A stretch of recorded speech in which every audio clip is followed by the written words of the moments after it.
however you do that. Oh, before we do that, I'm not sure how many services in this building that we will have in December. I know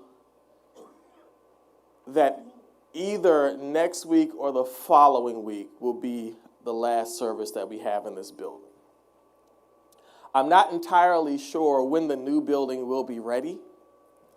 However, we want to make sure that everything is, there are some things that need to be moved and tested in the new building, mostly all of the AV stuff. So we're going to need some time to, get all the things uninstalled and then reinstalled. So I'm not entirely sure if it's going to be next week or the following week, but that does not mean we are not having church. It means that everyone will be a virtual apostle for a few weeks. Everyone will be a virtual apostle. It may be 3 weeks, it may be 4 weeks. I'm not sure. It depends on when the new building is actually ready. So, everyone will be a virtual apostle for a few weeks. That does not mean we're not having church. We will be churching. We will have another prayer on Christmas for collective for all of us, for virtual apostles and in person. We'll have another prayer on Christmas Day. So, hearts and minds. It'll be 20 minutes, 30, but what was it last time? 30 minutes, 25 minutes? It was short. But we want to make sure that we come together as a collective, everyone. We see each other's faces again as a collective on Christmas Day. So keep that in mind. Put that on your calendars. Of course, we will put it in all of the groups and on Church Center. So, all right. Now somebody say amen. All right. Now that I've done all of my, I think I may stop again with something else. Let's turn in our Bible or Bible apps. We will be, of course, in the NRSV UE version of the Bible, which is standard for us here at TACA Church.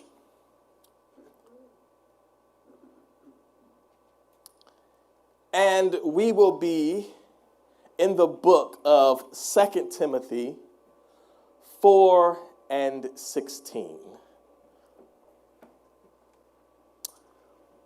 Look at that, on point. And the verse reads like this: At my first defense, no one came to my support, but all deserted me. May it not be counted against them.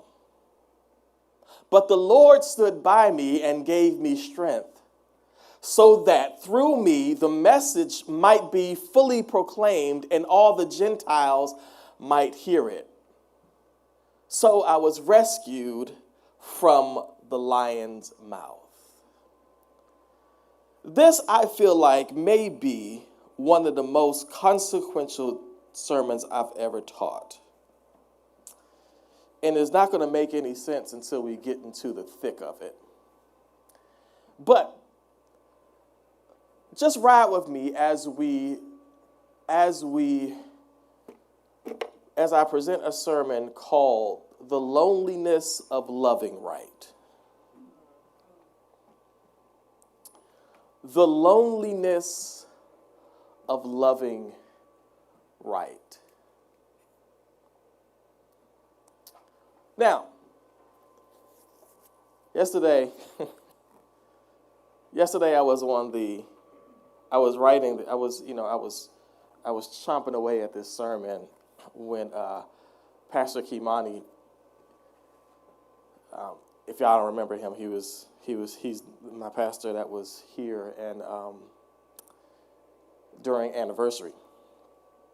Y'all remember Pastor Kimani T. Gilmer? And so he texted me a picture, a memory that we had.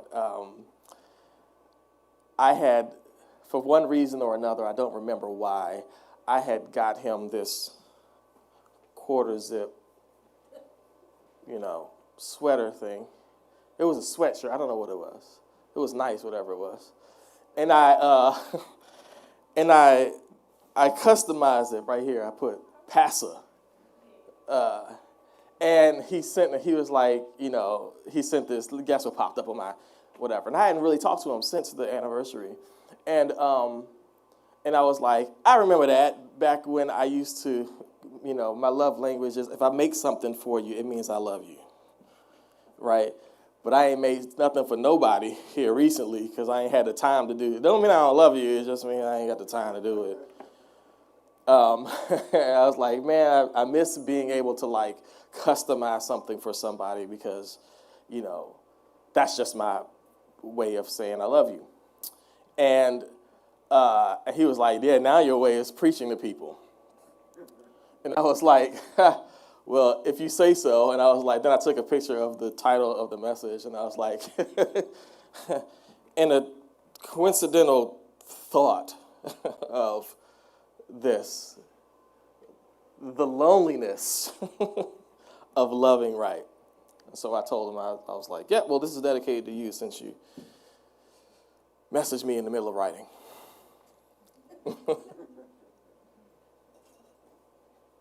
Before we dive into this text,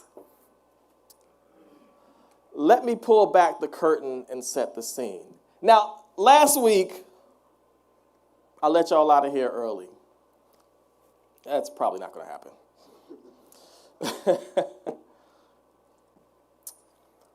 Let's set this scene really quick, because if you don't know what's happening behind these verses, you'll miss the weight they were written with.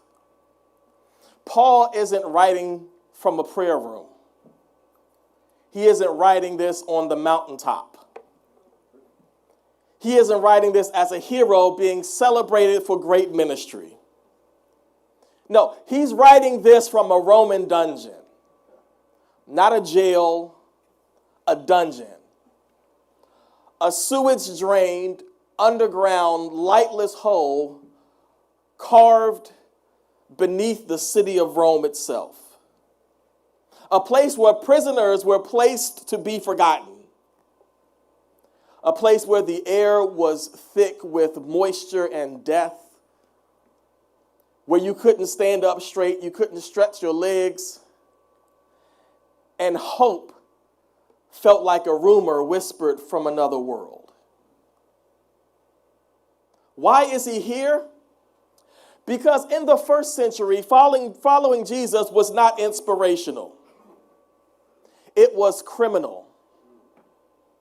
Rome didn't care about your theology. Rome cared about your loyalty. And when Christians started declaring Jesus as Lord, Rome heard that as Caesar is not. This made Paul a walking revolution, a threat, a problem that empire wanted to silence. And the emperor at this time, Nero, was not a man known for mercy. He was known for paranoia and violence and the kind of ego that burned cities and blamed Christians for the smoke. So when Paul is arrested and dragged before the Roman court, this is not a fair hearing. This is not a trial. This is not justice as we know it. This is Paul being placed in front of a hostile empire with no lawyer, no advocate, no character witness, and no friend. In Roman custom, when somebody was accused, especially of treason or sedition, their community was expected to show up, to stand behind them, to say, this one is with us. This one is good. This one is trustworthy. So when Paul writes, at my first defense, no one came to my support, what he's saying is, I walked into the courtroom and the benches where my friends should have been sitting were empty. He wasn't just abandoned emotionally. He was abandoned legally, socially, relationally, spiritually. Deserted at the exact moment when solidarity would have saved his life. Imagine that contrast. He spent his entire ministry planting churches, discipling believers, pouring into leaders, lifting others from the ground. And when he needed someone to simply show up, there wasn't a single footprint next to his. And yet, even in that pain, in that betrayal, Paul says something shocking. May it not be counted against them. Now, who talks like that? Not me. Who loves like that? Who forgives the people who left them? Who left them at the moment of their greatest need? It sounds impossible. It sounds supernatural. It sounds like Jesus. Because Paul's story is mirroring his. In John 6:66, the crowd left him. In Luke 23:49, his followers watched from a distance. In Isaiah 53:3, he was despised and rejected. Paul is not alone in his loneliness. He is walking in the footsteps of a Savior who was abandoned by thousands and still chose the cross. That's why this passage matters. It's not just a historical moment. It's a mirror, a revelation, a warning, and an encouragement. Sometimes doing what's right leaves you standing where no one else is willing to stand. But that is exactly where God stands closest. This is the doorway into our sermon today because some of you have been wondering why obedience feels so empty. Why doing right feels so unrewarded. Why loving people well has left you with actually fewer people to love. Paul's story gives us the language. You are not lonely because you failed. You are lonely because you're faithful. You're lonely because you're faithful.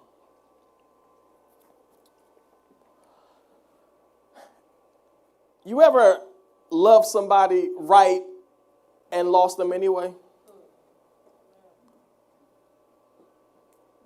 I'm not talking about losing them because you were toxic. I'm talking about losing them, and I'm not talking about losing them because you were careless. I'm talking about the heartbreak that only comes when you finally choose what's holy over what's comfortable. And suddenly the room gets quiet.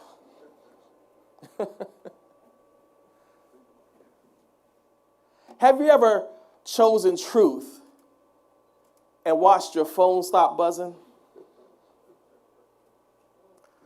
Chosen boundaries and watched your invitations disappear? Chosen forgiveness and watched people treat you like your peace is an insult? Have you ever made the godly decision to get the ungodly rejection?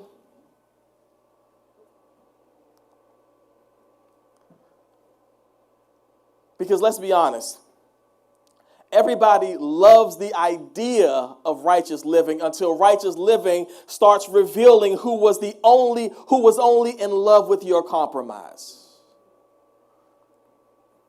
Everybody loves the idea of choosing love until love requires that you treat people better than they treat you. Everybody loves to shout, what would Jesus do? Until you actually do it, and it confronts their dysfunction. See, we don't preach this part. Love doesn't always feel like a warm blanket. Sometimes love feels like a cold goodbye. And we don't preach that forgiveness might cost you the relationship. We don't preach that boundaries might cost you the friend group. We don't preach that healing might cost you the people who preferred you broken.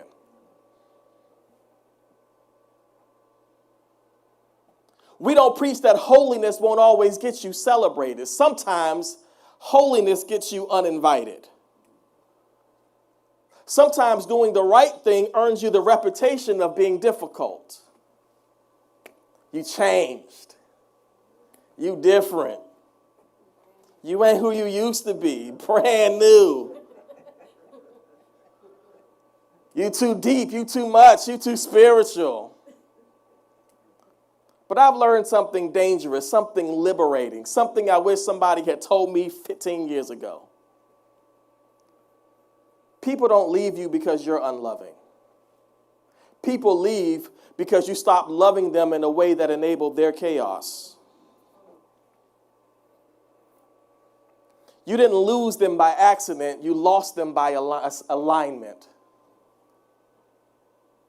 You didn't lose them because you were wrong. You lost them because you finally loved them right. Have you ever noticed that people beg Jesus to heal them until healing exposes what they were using their wound to get?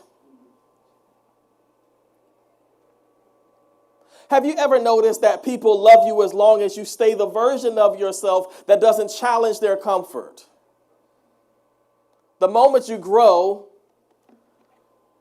the moment you forgive, elevate, mature, evolve, they say you changed. As if you were supposed to stay stuck just to keep their world balanced. And here's the irony. We shout, I want to be like Jesus, but nobody wants the part of Jesus where the whole crowd leaves in John 6. Nobody wants the part where his closest friends watch from a distance in Luke 23. Nobody wants the part where even his disciples fell asleep in the garden while he sweats blood. Nobody wants to walk like him. Everybody wants to walk like him, and nobody wants to be abandoned like him. Everybody wants the crown. Nobody wants the cross. Everybody wants resurrection. Nobody wants the grave. Everybody wants to love like Jesus until loving like Jesus feels like losing like Jesus.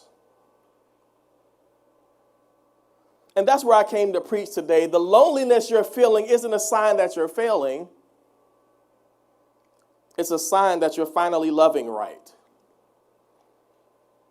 You're not being punished, you're being purified. You're not being rejected, you're being rerouted. You're not going crazy, you're being called deeper. Because love, real love, God-shaped love will not always surround you with people. Sometimes it will strip the room until the only presence left standing is the same presence that Paul found in that courtroom. All deserted me, but the Lord stood by me.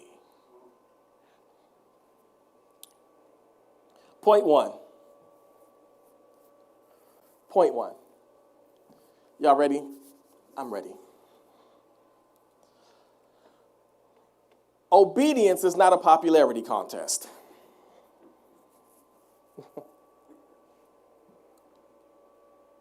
If you need applause to obey God, you're not obeying, you're performing.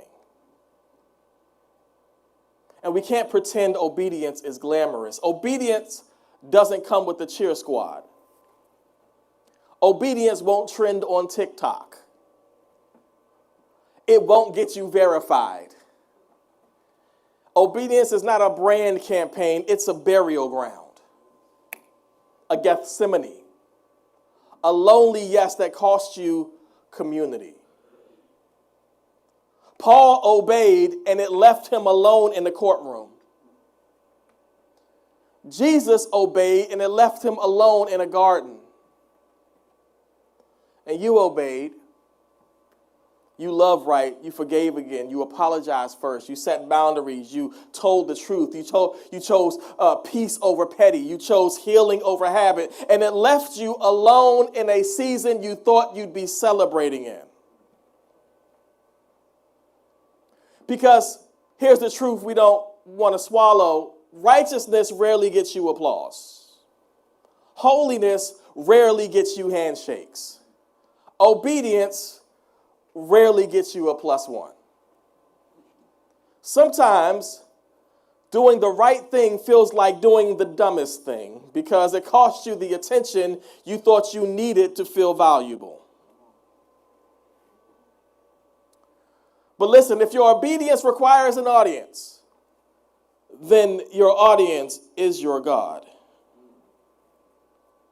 If your yes to God depends on who claps, you're worshiping the clappers. And here's the twist. Obedience feels like Gethsemane long before it ever feels like resurrection. We preach resurrection power, but resurrection power is the reward. Gethsemane obedience is the price. And Gethsemane doesn't have a crowd. It doesn't have a camera. It doesn't have a worship team backing you up.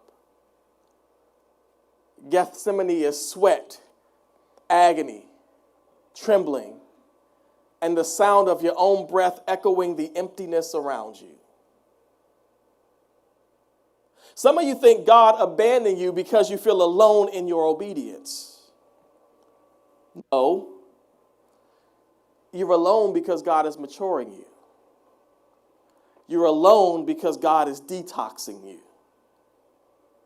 from the addiction of needing people's reactions to validate your righteousness. You're alone because your yes finally belongs to Him and no one else.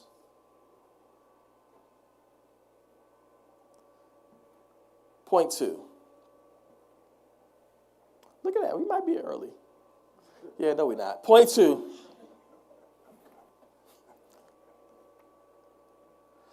The crowd will leave you, but the Lord will stand with you.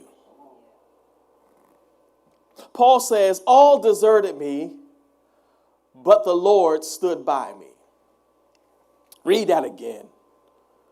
Drink it slow. Let it hit the bruised parts of your heart. All deserted me. Not one left. Not some stayed. Not a few good ones held me down. All. I don't know. Have you ever felt that? The sudden silence of people who used to swear they always be there. Have you ever looked around at a moment you thought would be shared and realized you were the only one left holding the weight? People will say they love you, but their loyalty will be tested the moment your calling costs them comfort. Your growth will convict somebody. Your boundaries will offend somebody. Your obedience will expose somebody. Your healing will embarrass somebody. And when that happens, they won't always clap. They won't always come close. Sometimes they will quietly back up until the distance becomes unbridgeable. But here is the hope Paul hands us like a lifeline. People leaving is not a sign of God leaving. People walking away is not a prophecy of your emptiness. People disappearing is not the same thing as God being done. Sometimes God lets people walk out so you can finally realize who was holding you up all along. If they had stayed, you'd have credited the crowd. But since they left, you learned to trust the Christ. Don't misinterpret the silence of people as the absence of God. Silence is often where his footsteps echo the loudest. Aloneness is often where his nearness wraps itself around your ribs. The desertion wasn't punishment, it was revelation. When everyone leaves, you finally see who never does. Point 3. Look at us rolling. Point 3. Rejection is not always a red flag. It's a receipt.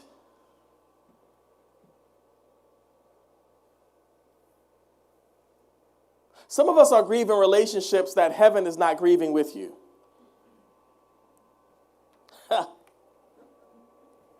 I ain't getting no amens. Either y'all wasn't listening or y'all wasn't hearing me.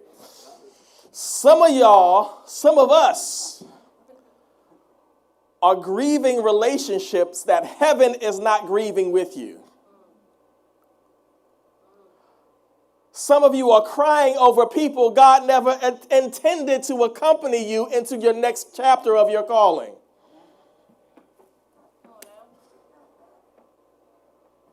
Some of you are blaming yourselves for a departure that was actually divine.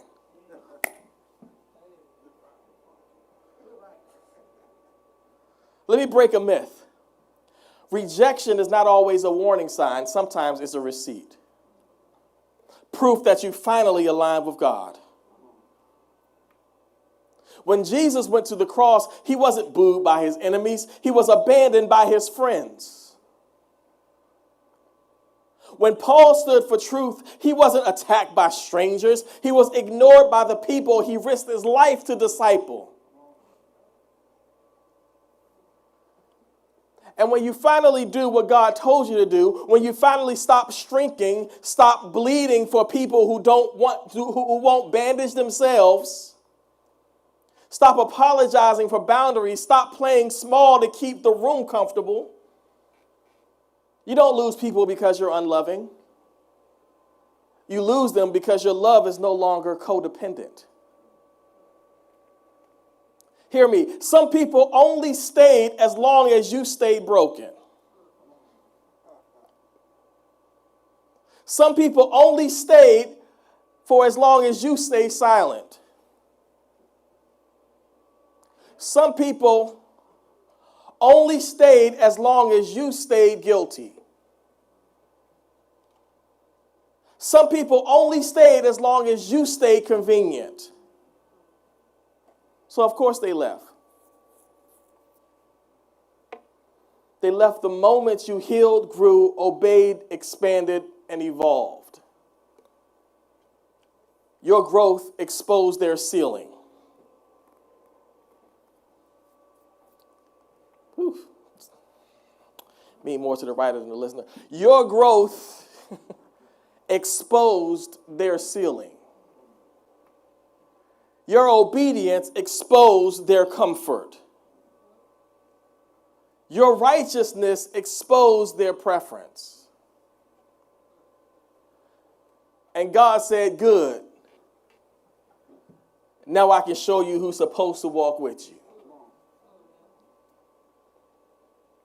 If the cost of keeping someone is shrinking the size of your heart, your soul, your calling, your identity, your holiness, that's too expensive.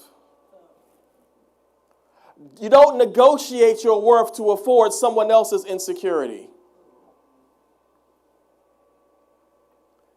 You're not being rejected, you're being refined. You're not being punished, you're being positioned. You're not unwanted, you're being unbound. You're not losing people. You're losing the version of yourself that needed those people to feel whole. And watch this. You're not lonely because you're wrong. You're lonely because you're right. And right gets crucified before it ever gets crowned. You're not lonely because you're wrong. You're lonely because you're right. And right gets crucified before it ever gets crowned.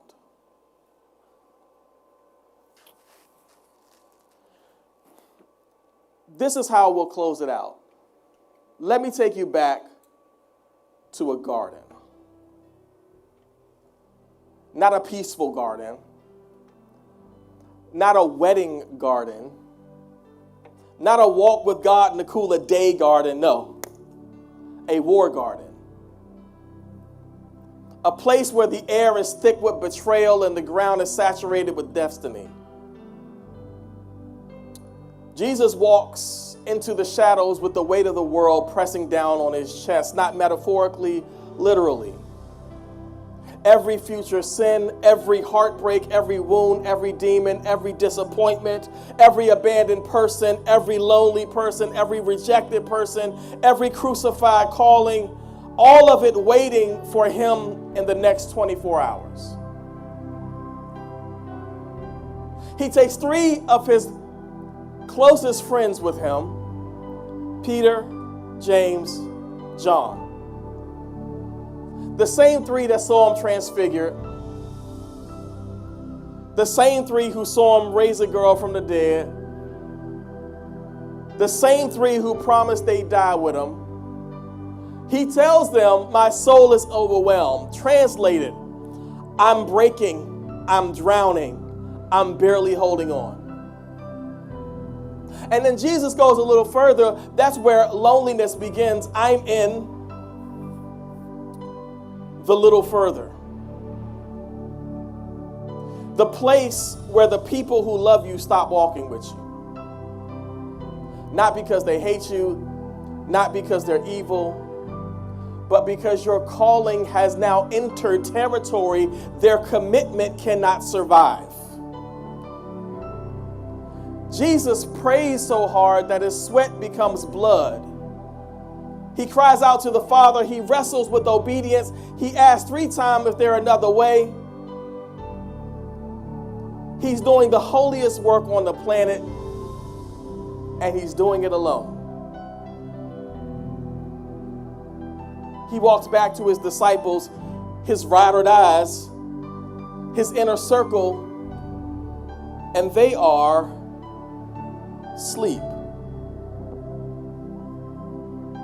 The people he needed the most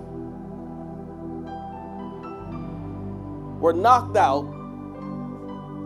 during the moment he needed them the most. And Jesus says, you couldn't watch with me for 1 hour? They weren't wicked. They were weak. They weren't malicious. They were limited. And here's the revelation you didn't know you needed today. Some of the people you're angry at are not guilty. They're just human. Some of the people you called disloyal weren't disloyal. They were just asleep in a season that required spiritual stamina they did not have. That doesn't make their absence hurt less, but it does make the story clearer. Your calling is supposed to have lonely rooms in it. Your obedience is supposed to take you to places friendships cannot go. Your purpose is supposed to push you into landscapes that require God, not group chats. Your assignment will lead you into nights where the people you counted on cannot carry you because the weight was never meant for them. So hear me. The loneliness of Gethsemane is not the failure of community. It is the validation of calling. It is heaven whispering, this part is between me and you. And when Jesus finished praying, when he stood back up, when he wiped the blood from his brow, he didn't walk out weaker. He walked out resolved. You're about to realize something Jesus knew. Loneliness doesn't break you when purpose is holding you together. And here's the twist that nobody preaches. When Jesus got up from his lonely prayer, the soldiers came, the kiss came, the betrayal came, the cross came. Not because he failed the test, but because he passed it. Loneliness was not a sign that God left him. Loneliness was the sign that God was now ready to launch him. The cross didn't come because he was abandoned. The cross came because he was aligned. And some of you, listen, some of you are misreading your season. You think that your loneliness means God forgot you, but your loneliness means God is preparing you. You think your rejection means you're unworthy, but your rejection means your next chapter cannot afford certain voices. You think your isolation means you're unloved, but your isolation means you're being reshaped for resurrection level influence. So let me say it plain. The people who left you were never your foundation. They were your furniture. And God rearranged the room so he could build something stronger in you.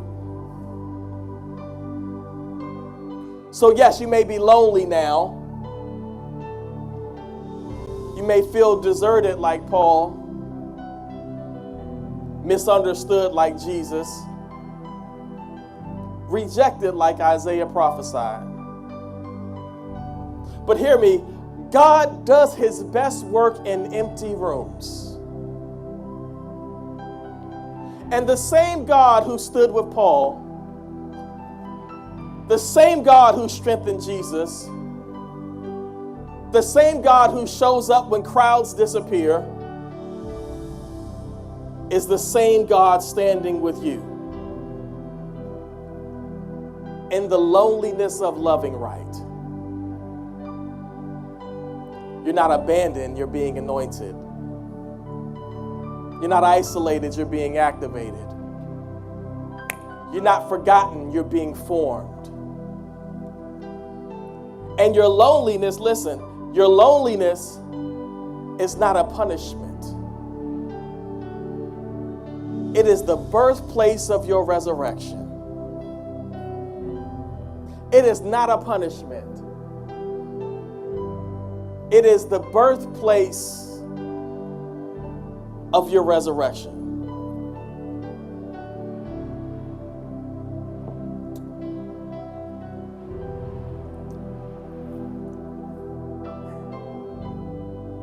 I want to do altar call. Family, let's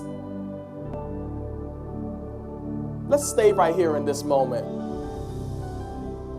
Don't breathe past it. Don't rush past it. The weight of God is sitting on this room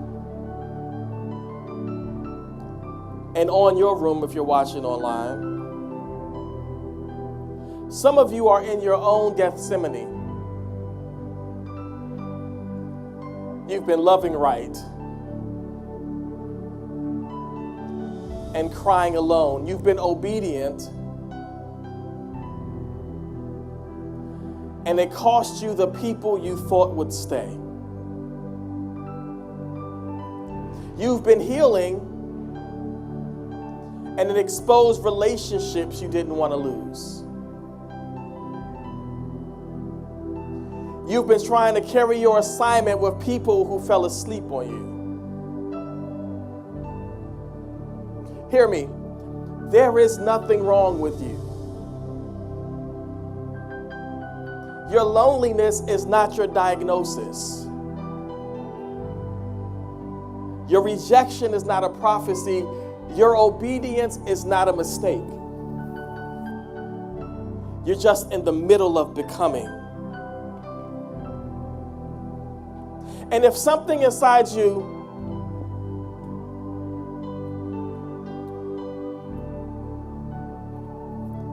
did I say this already? If you're in the room, bow your head and close your eyes. I'm sorry. If something inside of you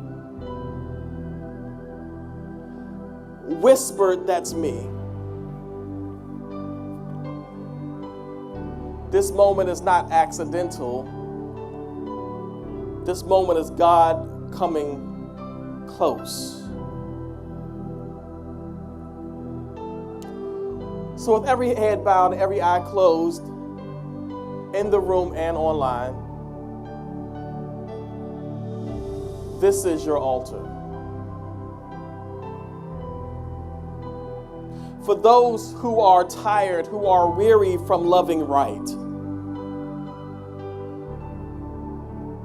if your heart is tired, if you've been doing the right thing and it feels like it's breaking you, if you've been loving and forgiving and obeying and it's left you alone, I want you to lift your hand.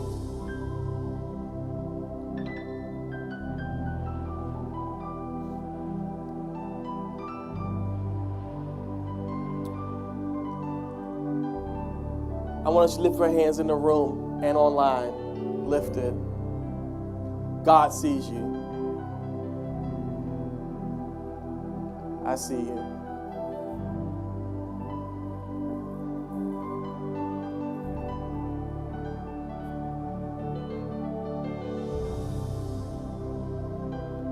I want to pray, but we're going to pray. If you're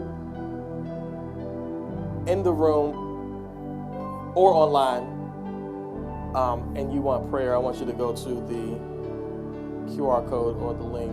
That is your step of faith today.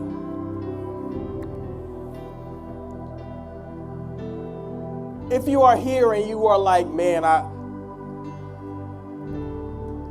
want to give my life to Jesus. Or if you're online and you're watching and you're saying, man, I want to give my life to Jesus. If you're realizing you cannot carry this weight without Christ,